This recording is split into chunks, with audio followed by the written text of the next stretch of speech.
Okay, why don't we get started here? Good morning. I'm John Casper with the Oshkosh Chamber, and thank you for joining us again this morning. This is our second virtual town hall meeting that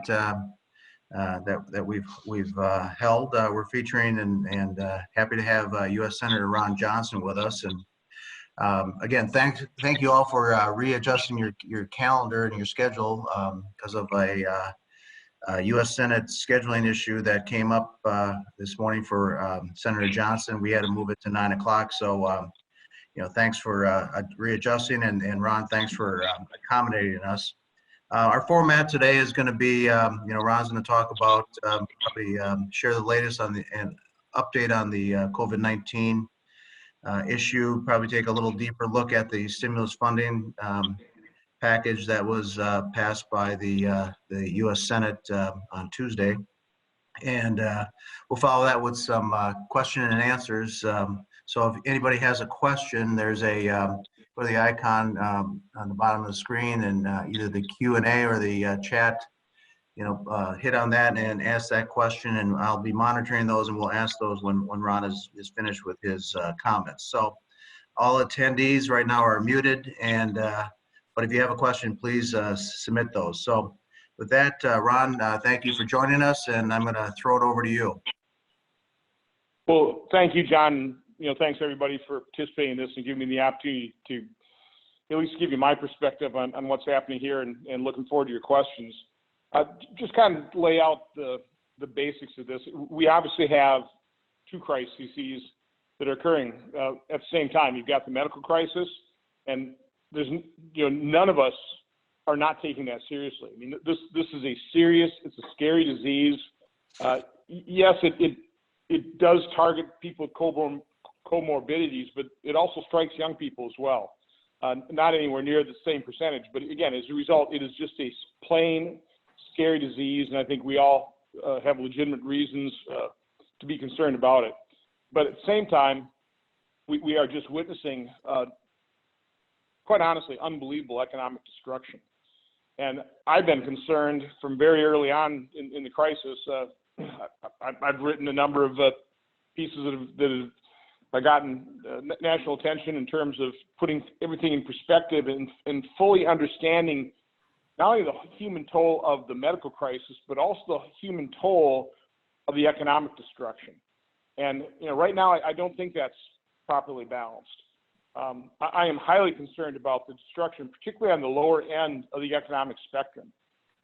People getting laid off are not the high-value information workers. It's people on the lower end of the wage spectrum, and the capital that's being wiped out are with small entrepreneurs, sole proprietorships, people who abhor debt. Never took it out. They just continued to build up their businesses, and they put their life savings into it because they're being forced to stay closed because their businesses might represent a higher risk of out of control spread of the coronavirus. They are being wiped out, and I don't think that is really being understood enough by policymakers. I wrote an article in the Wall Street Journal as we were debating the CARES Act. I think the tagline was from the headline for the Wall Street Journal that said, first do no harm, and I meant it, and I think we have. Unfortunately, there's no doubt that when in this crisis we had to act, and we had to act swiftly and in a massive form in terms of financial relief, and we did that. My own suggestion was let's concentrate on the essentials. Let's make sure that we have more than enough resources to handle the medical side of this, to make sure that hospitals have the resources they need, that we flood money into developing therapies and cures and hopefully vaccines. Let's not be penny wise and pound foolish on that. But then in terms of financial support, we need to try and target providing that financial relief to workers and businesses that are being dramatically affected by the COVID crisis. Obviously provide liquidity to markets as well. So we did that at a massive scale. $2.2 trillion, now it's up to $2.7 trillion. And just put that in perspective, that is well over 10% of our total economy. There's a Federal Reserve of St. Louis study estimated that we'd probably witness about 30% unemployment, which implies about a third of our economy is shut down. If you do the math on that, that's about $550 billion per month. So $2.7 trillion, that is really providing financial support for 5 months worth of a third of our economy shut down. So we've massively provided resources. The question is, have we done it in an effective manner? And we're starting to witness right now that no, that's not necessarily the case. Unemployment systems are overwhelmed. States haven't been able to handle it. The Paycheck Protection Program, I always had reservations about that. I thought there was probably a better way of doing this through retroactive, fully government-supported business interruption insurance. You'd really target the relief better than what we're witnessing with the PPP program, which unfortunately is a first-come, first-served system. Banks, again, understandably, first loan to businesses that had outstanding loans. They want to make sure that those loans get paid back. So those are the people first in line. Then the next in line were businesses that were important customers. Last in line really are the mom and pop shops that didn't have debt, not that big important customer to banks. And then the absolute last in line are small businesses that were banking at banks that were not SBA certified. So we saw a real disparity in terms of the people that literally that small business loan program was designed to target relief toward. Those people were standing last in line, and when the funds necessarily dried up because it was such a popular program, because it was basically free money, very little controls in terms of verifying that people truly needed it, and there's really no control on the back end in terms of debt forgiveness either, which is why in today's Wall Street Journal, I've written another column in terms of starting to limit the forgiveness of this so we don't see the grotesque abuse that we're beginning to witness. So again, the whole point was to flood resources to those that truly needed it, make sure that markets had liquidity so we didn't have an economic crisis in the markets as well. Again, I'm not being overly critical of those people that wrote these aspects of the bill, because it had to be done so fast, and we all knew it was going to be far from perfect. But what I'm hoping is that we recognize the fact that it's far from perfect, and we remedy it, we fix it. My concern right now is that people are patting themselves in the back. Such a successful program, it was overprescribed or subscribed to, and almost immediately. They're really not looking at trying to correct that, as well as the flat increase of $600. I had the amendment in phase 2 that would have first eliminated the mandatory paid sick and family leave that I knew would actually cause preemptive layoffs. I think that happened, but also that would replace that with benefits through state unemployment funds equal to 2/3 of wages, not to exceed $1,000. For whatever reason, the writers of the CARES Act thought, oh, that's too complicated. It'll state unemployment bureaucracies wouldn't be able to handle it. So let's just give people a flat $600 plus up. Well, we're starting to see evidence of the fact that is going to incentivize people not to return to work when we need them to work. So right now, I think our goal really ought to be, which is one of the reasons I've been really pushing the ability of doctors to be doctors. Let them practice medicine. Let them explore different theories of this disease, different therapies. One of those potentially could be hydroxychloroquine, but that has to be administered anecdotally early in the disease, and the FDA restricted to in-hospital use late in the course of the disease. So it's madness, quite honestly, but can't get that changed right now. But our first effort should be, again, we can't wait we can't be slowed down by the bureaucracy. We need to find cures, effective therapies, so the American public realizes that, well, even if they get the disease, and if they're the small percent where it hits them really hard, there are effective therapies, and it'll keep them out of the hospital, it'll keep them off ventilators, it'll keep them alive. That is going to be crucial if we're going to be able to reopen up our economy. My last comment before I ask questions is really the right, what I think is a better attitude than what has been displayed in the closure of our economy. I never thought that we should be basically inferring blanket closures and then identify the essential businesses that need to remain open. I thought a far better way of looking at this is, well, no, let's identify non-essential businesses that legitimately pose a risk for out-of-control spread of coronavirus. We should keep those businesses shut down and target the financial relief to those businesses, their suppliers, their employees. It would have been a much smaller subset, and I think it would recognize that, by and large, most of the American businesses are essential. We need to keep our economy moving forward because the economic devastation that we're witnessing right now also creates an enormous human toll. Classic example is what we did with hospitals. Now, I understand when we thought this pandemic could, really blossom into something in every city like we witnessed in New York, which, by the way, has its own unique circumstances, high population density, combined with the subway system that people use.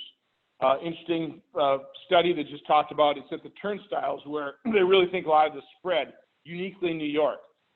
But when the fear was that every city, every hospital system was going to be overwhelmed like we saw in New York, it was a legitimate requirement to say, okay, stop doing elective procedures so we don't overwhelm our healthcare systems. Well, now we know that doesn't appear like that's going to happen, but what we do know is not having elective procedures in hospitals is devastating our healthcare system from a revenue standpoint.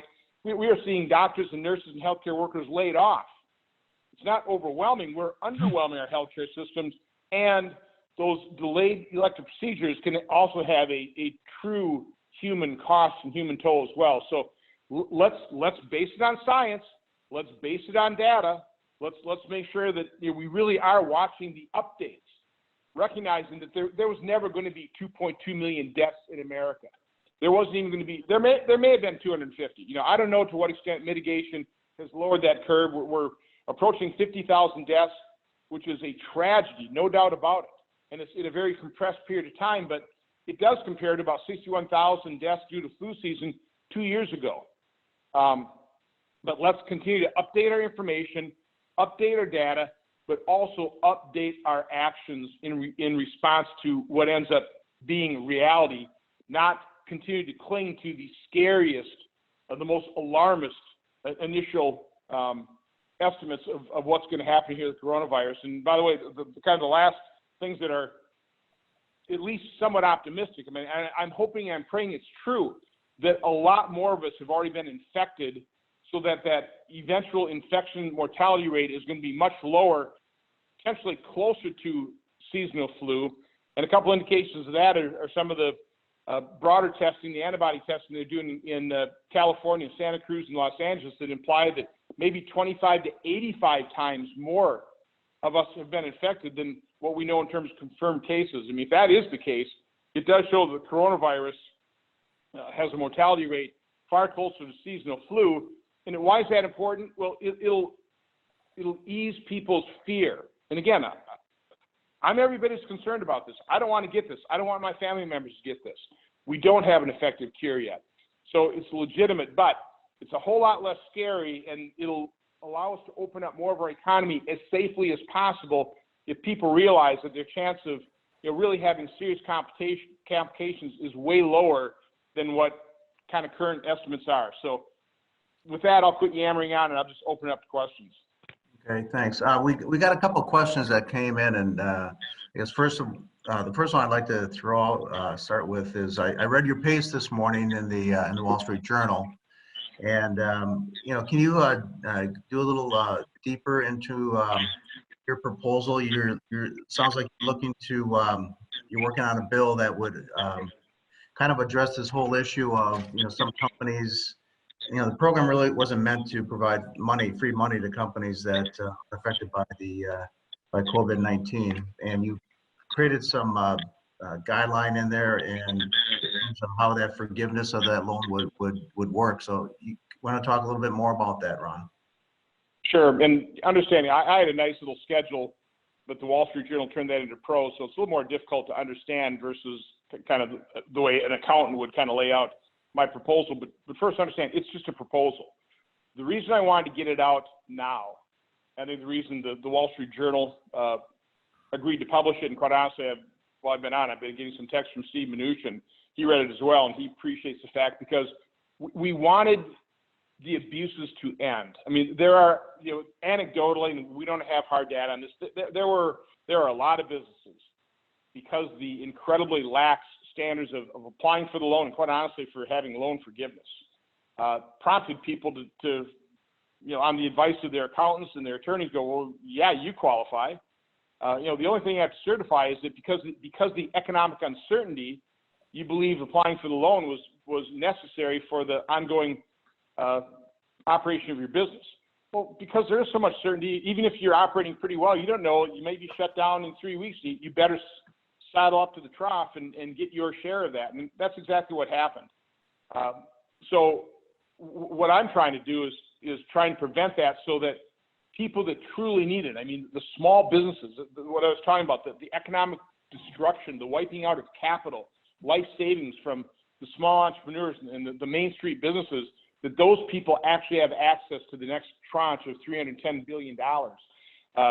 They should have been first in line, quite honestly, over some of these businesses that are doing just fine. And we all know it. I mean, we know businesses that have applied for this thing that they're doing fine. They're still operating because there's still demand for their products. So again, just trying to get that on the board. But basically, you have to really take a look at the article, and it'd be easier if they would have left it in a kind of spreadsheet format. But basically, what I'm saying is, if when all said and done, if your profit for 2020 is higher than your 2019, you got to pay it back. And then, kind of based on your revenue, there's a sliding scale of 75% forgiveness, 50, 30, and 10 based on revenue. Now, it also applies to nonprofits. If your net assets grew 2020 over 2019, you're going to have to pay it back. I mean, that means your nonprofit did quite well. Or if your net assets are more than twice what your loan amount is. I mean, all this is subject to negotiation and working with colleagues and quite honestly getting feedback from the public. So I don't want anybody alarmed by what I'm laying out there. I don't believe it's perfect. I think it probably needs to be improved. But mainly, I just wanted to get that message on the board. I want people that don't need this, I want them thinking twice that it's not certain that they're not going to have to pay this loan back. These were supposed to be loans. Yes, forgivable for those people that truly needed it, but not, from my standpoint, not forgivable for people whose businesses are just continuing to operate along. I mean, we are entering this grand experiment where we're not even printing the money. It's just a bid on a computer, $2.7 trillion on top of a $23 trillion debt already. This is a grand experiment. Nobody really knows what that result is going to be. So, I mean, I don't want to be increasing that deficit. I don't want to be preventing people that really need it from getting it by providing that to people that don't need it. So that was certainly the attempt of what I'm trying to do legislatively, but I don't have the legislation written.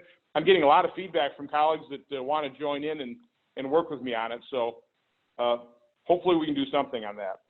Great. The Trump White House came out with some guidance, and so did the Evers administration, their Badger Bounce program. Can you help us better understand the Trump's requirement for the 14 days of a downward trajectory, COVID-like cases, before we get into this phase 1 reopening? Yeah, not really. I'm not an expert at looking at what they're proposing. I understand why they're doing it. All this has to be science-based and data-based. And listen, nobody wants to preemptively open up and see another surge in cases and start overwhelming our system. But I do think we have to keep in mind, I think Kim Strasser wrote a great article in the Wall Street Journal on Friday about moving the goalposts. remember why we did this. Remember why we accepted this economic devastation. It was all about flattening the curve so we wouldn't overwhelm our healthcare systems, as we were witnessing in Italy, where doctors and nurses literally had to make the life and death decision. You get on a ventilator, you get last rites. We didn't want to put our healthcare workers, doctors, nurses, our healthcare system in a situation where they had to make those life and death decisions.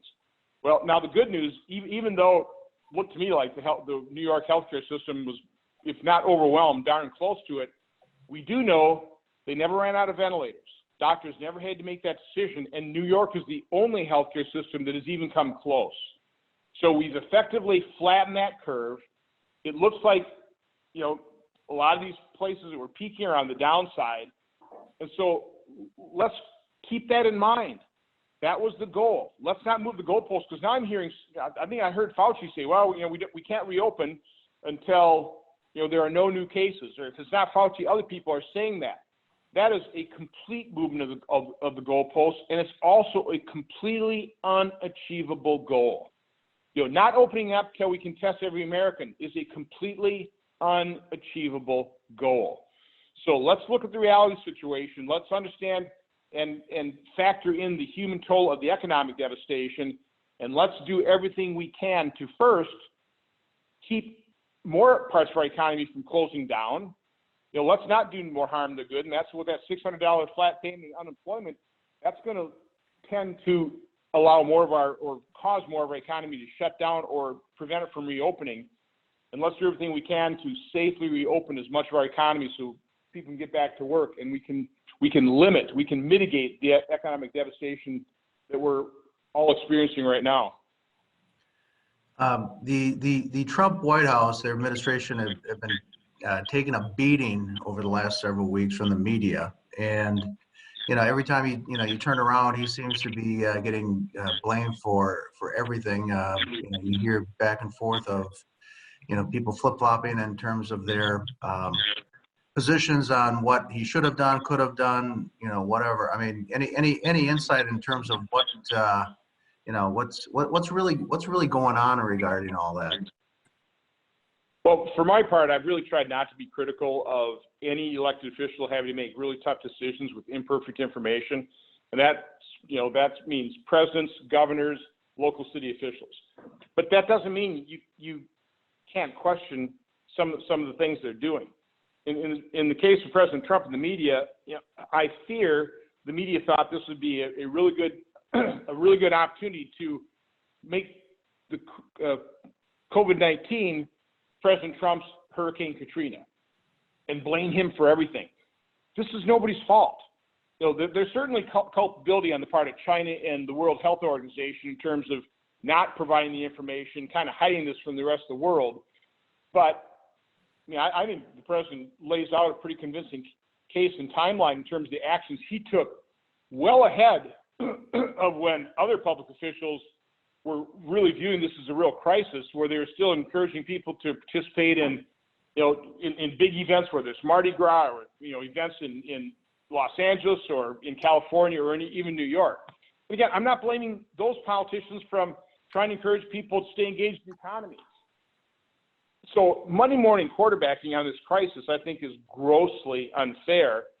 And from my standpoint, I'm not sure there was anything we could have done to prevent this. More and more evidence is coming out that this was present in the U.S. way before we had our first detected case. My guess is this thing was brewing throughout the world before anybody even knew it. And if it was brewing before anybody knew it, there's really nothing we could have done. I think we delude ourselves to think we could have, identified this with enough testing. We could have done the contact tracing and prevented this. I don't believe that. This is a pandemic. It's highly contagious, and it's been infecting people. And again, what I'm hoping and praying is that it has infected a whole lot more people that don't even realize they ever had it, asymptomatic or had minimal symptoms, so that we really have, and we're approaching a herd immunity, so we don't have to wait for a virus or a vaccine, which again, I have to warn everybody, we don't have a vaccine for the common cold. The flu vaccine is not even close to being 100%. there is no guarantee that we'll have an effective vaccine for the coronavirus. So that's why, again, I really try and emphasize, and I am not happy with the bureaucratic roadblocks, the logjam in the prescription of hydroxychloroquine. Again, I don't know if that's going to work. I've seen a lot of anecdotal evidence if used early, particularly with zinc. There's also studies with the Z-Pak. That's a little bit higher risk apparently, but if administered early, there's some pretty strong anecdotal evidence that can be effective. And the fact that we have bureaucrats and this Dr. Bright, who's just bragging about the fact that, he was able to, get this authorization for use that actually limited its use, didn't expand its use, didn't encourage it, limited it. He's bragging about that. I don't quite get that. But obviously there is an element of Trump derangement syndrome here. If he's for it, people are going to be reflexively against it. I know about half the states have restrictions on what doctors literally have the legal authority to do. Doctors have the authority, using their best medical judgment, to prescribe off-label an FDA-approved drug for a condition that drug was not necessarily targeted for. And we have advanced medicine in all kinds of cases by doctors being able to do that, okay? And the fact in a crisis when we have no therapy that we have bureaucrats and government dictates now across the board that is restricting a doctor's ability to explore that therapy. I mean, it boggles my mind. There are multiple forces at play. Could it be, quite honestly, with hydroxychloroquine, which the cost is 7 cents a tablet? 7 cents. I know Mylan, they're going to sell that. And again, I'm not criticizing this, but I think they're selling it for 33 cents. For a drug, that's pretty low profitability. Total treatment cost maybe $20 for Z-Pak and hydroxychloroquine, and yet that treatment is really being blocked and discouraged, and everybody's looking for whether it's remdesivir, which, there are side effects to that as well. That's not proven, and I'm not sure how widely available that's going to be. So this really doesn't make a whole lot of sense, other than there's a fair amount of Trump derangement syndrome that's driving policy, and unfortunately could be very bad policy, and maybe when all's said and done, might view that people's lives might have been saved had it not been for some of these restrictions. I know, it seems we're all in the same, storm, but all in different boats. Landlords, seem to be left out of these programs. They can't evict tenants who don't pay, yet there's no relief for them. Is there any discussion about that in terms of future bills, that they could have some relief coming forward? Yeah, again, I wasn't a real fan of the CARES Act. I would have approached this completely differently. One of the elements that I was proposing, I actually sent this to Meadows and to the White House, because they're asking, well, how would you spend $1.2 trillion? Well, the first thing I would have done is I would have plussed up unemployment benefits, not by $600, but again, to 2/3 of somebody's weekly wages up to a maximum of $1,000. And plus that up is a total amount in addition to state unemployment funds. The other thing I was proposing was, or certainly supporting, I'm not saying it was my proposal, but just literally a moratorium on lease payments, debt payments, that type of thing. That would have filtered all up to the banks, and then the Federal Reserve could have made those banks whole. I think it would have been a very efficient way to provide financial relief and liquidity to the overall economy, not just financial markets. So that was something else I supported. The other one, and it wasn't my idea, but I pushed it with the Secretary Mnuchin, with Mike Rounds and Tim Scott, who come from the insurance agency, was literally retroactive business interruption policies. Allow insurance adjusters to go into those businesses that you're going to have to show that, our business has been interrupted because of COVID-19, and then those insurance adjusters could have, well, here's your check, and submitted the bill to the U.S. Treasury. I would have thought that, from my standpoint, those three elements would have been far more effective and far more inclusive than what we did. We always do these things, I think, foolishly, where you try and, we only want to provide this to small business.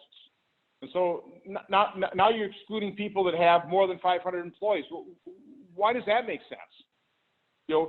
Why have we excluded so many businesses from this the whole purpose from my standpoint of the CARES Act was to massively provide funds in a very inclusive manner, but not inclusive to people that weren't being harmed by COVID-19.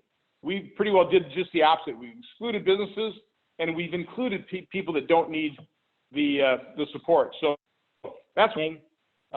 The next phase ought to be to, as much as possible, fix and remedy what was in the CARES Act, and now what happened in phase 3.5. All that really did is threw more money at it. We didn't fix anything from what I can tell. Well, there's a series of protests that are being kicked off, around the country. I think Madison has one tentatively, well, not tentatively, scheduled for tomorrow in Madison. So, protesters are seem to get on this, understand the issue that Americans are struggling, and it's coming to the point where the cure is turning out to be worse than the disease itself. Everyone agrees that 100% chance that the economy, is going to suffer, and really poverty kills more people. But the question here with the science is just a guess. I mean, we see trending that this imminent surge that's supposed to be coming up this way, hasn't come out. It seems to be there's a pivot going on. Discussions about, well, we have to be prepared for the next wave. And, I think people are just getting really frustrated, and it's just hard to believe the science around this because it changes every day. And it appears that the math equation says there's way more risk in continuing the shutdown. So what are people missing here in terms of that whole discussion? Well, I don't think they are missing it. I think policymakers are missing it. I think it's so easy to cling to a really horrific model. The press, politicians often push fear in order to be able to impose their policy prescriptions, their viewpoint on people. But I think you really do need to take a very serious look. Now, stepping back, when we saw the pictures in Wuhan, China, and you see all these healthcare workers in moon suits, that's pretty scary. People aren't doing that just for grins. And so you translate that, and again, that was in Wuhan, China, and well, we're going to keep it in China. It's not going to come over here, and all of a sudden it's here. We already have those images emblazoned, and then throw on top of that models. And again, it's science only to the extent that it's a computer model based on mathematics, but it's not science based on real data that is certain, that's tested. So you need to take a look at who's producing those models. And the more I'm reading about this, some of those models are produced by people who grossly overestimated potential deaths with the bird flu as well. And by the way, bird flu is serious. I mean, 60 million people in America, 200 million worldwide, estimated deaths about 500,000 people worldwide. That's a serious problem. I'm not sure whether COVID's going to be as bad or worse or less than, we don't know. But we need to continue to update our viewpoint on this, our perspective, and our policy and our actions based on the numbers that actually come in. And I think there's a real lag there. Again, why, I'm not quite sure, but, fear-mongering seems to be a pretty effective tool in terms of garnering attention, garnering resources for your university or your bureaucracy. I don't know. I am charged with a lot of oversight on this. We are definitely going to be looking at the models that drove this, and we'll be comparing that to what the actual results are, so that at least we can factor that in. And the next time something scary is on the horizon and people are predicting things, you got to take these predictions with a grain of salt. And again, that's not to downplay the disaster, the horror that is COVID-19. I mean, the disease is pretty bad, but we are recognizing that the cure is pretty darn bad too. And let's face it, how badly the president got savaged by just making the comment that we want to make sure the cure isn't worse than the disease. I think that's an indisputable statement, but it just kind of shows the bias in the media in terms of how they want to just hop on President Trump and blame him for all of this. It's grossly unfair. Questions keep coming up about the PPP that program and relating to the forgiveness process, expectations for lenders. Will there be any detail of those expectations that will be coming out to business owners at any time soon? A lot of questions about specifically what falls under that 75% forgivable category. Any detail on that you can provide? Well, if you're referring to 75% in my little formula there, that's just a proposal. I know the Treasury Secretary is going to issue a frequently asked question sheet that will be designed to answer those questions, but hopefully be designed to discourage people that don't need this from crowding out those that do. I think that's appropriate, and it's one of the reasons I'm proposing a piece of legislation or trying to start draft one that also discourages people that really don't need it. So as it's written right now, if you can certify that because of economic uncertainty, you think you need that loan to continue to operate your business, I mean, you get the loan, and by and large, from what I can tell, it's going to be forgiven. So your only liability there is if you aren't spending the money on basically 75% on employees and employee costs and wages and benefits. So that's really about all you have to do. Is if you get the loan and you spend it on employees and 25% on the other qualified expenditures, your loan will be forgiven unless we're successful at either through regulation or through piece of legislation limiting forgiveness for people that really aren't being harmed by COVID-19. And I know I'll get criticized for trying to implement that retroactively, but I don't have a great deal of sympathy for people that are, again, crowding out people that really need this, who've seen their life savings destroyed when their business is chugging along, and COVID is hardly a blip in terms of their financial results or their revenue. So I hope we can provide some real teeth in terms of limitations of forgiveness for those types of individuals, that type of business, so that really the people that need this get it and get it fast. Right. Looks like we're nearing our time here. We have probably time for one more question. There's like 3 or 4 that came in, relating to the next round, a fourth relief bill. It sounds like Senator Schumer is already clamoring for another bill that seems to be pretty ambitious in terms of a several $1 trillion rescue package. Moving forward here, can we withstand that? I mean, we keep digging ourselves into a bigger hole. I mean, my kids, their kids are going to be paying for this. Someone has to pay at some point. So where is this all going to end up for us as we become trillions and trillions of dollars in debt on this nation? Yeah, I'm highly concerned about that. Always have been.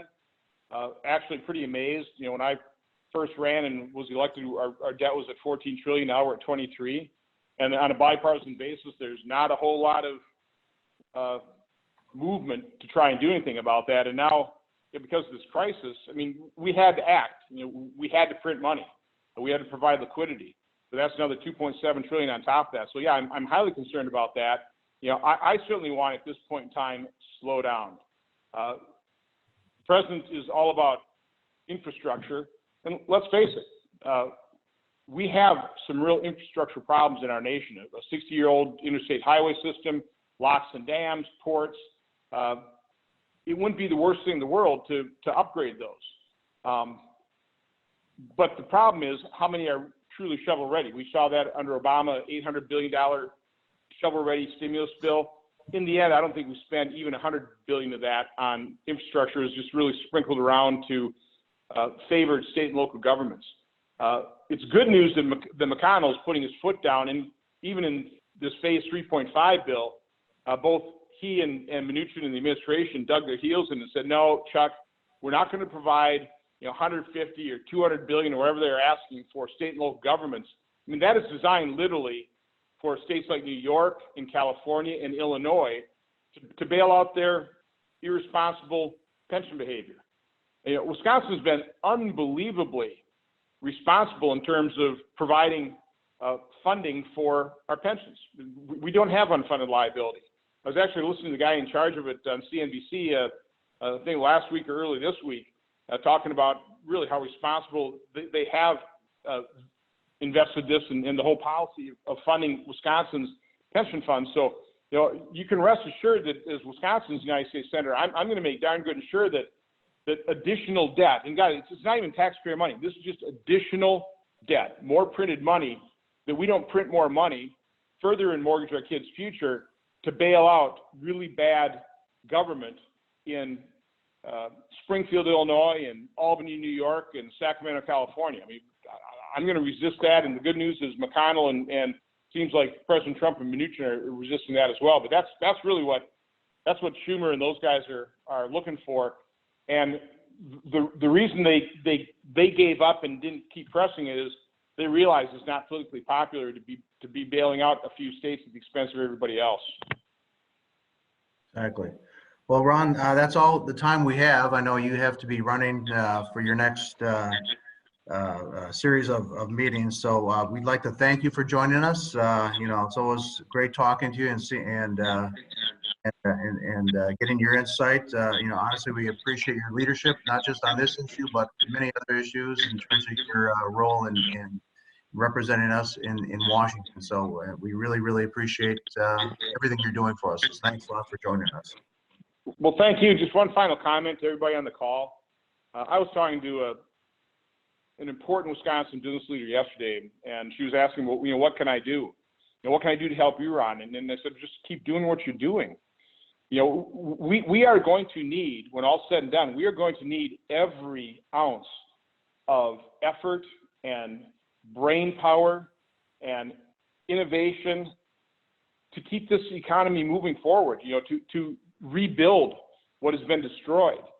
And so, I'm just asking everybody here on this call to do everything you can to continue to operate your business safely, put in place those measures, social distancing, personal hygiene, new procedures. We've got to think out of the box here, but the number one thing you can do is continue to work hard, keep your business viable, help other businesses stay viable, keep our economy moving forward. So again, everybody stay healthy, keep working hard, and just recognize how crucial you're going to be in the private sector once this passes and we start reopening up our economy. So again, God bless all of you and stay healthy. Well, great. Thanks, Ron. For us, the chamber is moving forward with, in preparation of reopening this economy, reopening businesses. We're doing some surveying right now of companies in terms of best practices that they are implementing in their work environment. So as we pull that and collect that data, compile that data, we'll be forwarding out to the membership. So when it is time to reopen, and we hope that's very soon, they'll have some good practices and best practices to fall back on.